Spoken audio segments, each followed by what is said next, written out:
বাংলাদেশ গড়ার লক্ষ্যে একজন সচেতন নাগরিক হিসাবে প্রত্যেকে ট্রাফিক আইন মেনে চলবেন, প্রত্যেকে ট্রাফিক আইন মেনে চলবেন। কোনো প্রকার গাড়ি চালানোর সময় মোবাইলে কথা বলতে পারবেন না। রাষ্ট্রের সংস্কার কাজ চলছে, তাই সড়কের আইন মেনে সহযোগিতা করুন। সড়ক ব্যবস্থাপনায় নেই কোনো ট্রাফিক পুলিশ, তাই সড়কের শৃঙ্খলা রক্ষার দায়িত্ব নিয়েছেন শিক্ষার্থীরা রাষ্ট্র সবার। তাই রাষ্ট্র সংস্কারের অংশ হিসেবে ট্রাফিক ব্যবস্থাপনায় নেমেছেন তারা।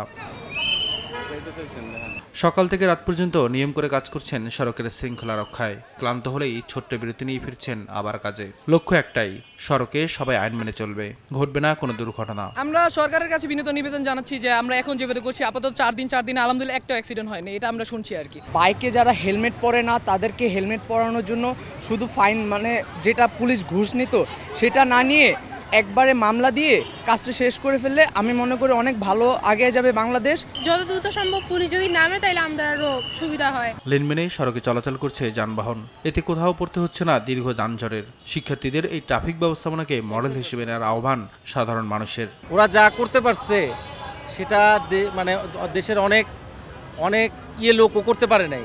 অনেক ভালো লাগছে, অনেক সুশৃঙ্খলভাবে আমরা চলাফেরা করতে পারতেছি এবং কোথাও কোনো যানজট হচ্ছে না। ভালো লাগছে অনেকেই স্বল্প সময়ের মধ্যে ওরা যে এতটা গুছিয়ে কাজ করছে, অনেক ভালো লাগছে। শিক্ষার্থীদের একদল যখন শৃঙ্খলা রক্ষায় ব্যস্ত, তখন আরেক দল রং তুলিতে রাঙিয়ে তুলছে দেয়াল। সরকার পতনের এক দফা মুছে আঁকা হচ্ছে রাষ্ট্র নির্মাণের গ্রাফিতি। একাদশ শ্রেণীর শিক্ষার্থী পারমিতা ঐশ্বর্য দেয়াল চিত্রে ফুটিয়ে তোলেন হিংস্র নেকড়ের হাত থেকে শিক্ষার্থীদের মুক্তি। একটা নেকড়ে আর একজন শিক্ষার্থীকে আঁকছি যে একটা হিংস্র নেকড়ে তার দিকে মুখ করে আছে এবং শিক্ষার্থীদের চিৎকার করছে। আসছে ফাগুন আমরা দ্বিগুণ হব, এই স্লোগান এখনো শোভা পাচ্ছে দেয়ালে।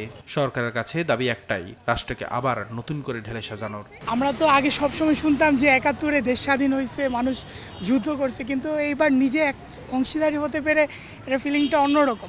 এটা আসলে ভালোই লাগছে, নতুন এক্সপিরিয়েন্স সবার মধ্যে। নতুন সরকারের কাছে এটাই প্রত্যাশা থাকবে যে হচ্ছে গিয়ে অবশ্যই আমাদের শিক্ষাক্ষেত্রে যে বিশ্বমানের উন্নয়নের দরকার, আর হচ্ছে গিয়ে মানে মানুষ যাতে কথা বলতে পারে, কথা বলার অধিকারটা যাতে সবাইকে দেওয়া হয়। আন্দোলনও ছাত্ররাই করেছে, আবার যে সংস্কারের কাজ সেটাও কিন্তু ছাত্ররাই করতেছে। তো আসলে যে মানে সরকারকে উদ্দেশ্যে আমি বলবো যে ছাত্রদের যে জিনিসটা সেটা যাতে ছাত্ররা যাতে সকল সুযোগ সুবিধা পায় সেই দিকটা খেয়াল রাখা। দ্রুত আইন শৃঙ্খলা বাহিনীর হাতে দায়িত্ব দিয়ে পড়ার টেবিলে ফিরতে চান শিক্ষার্থীরা। নিয়াজ মুর্শিদ, দেশ টিভি, ঢাকা।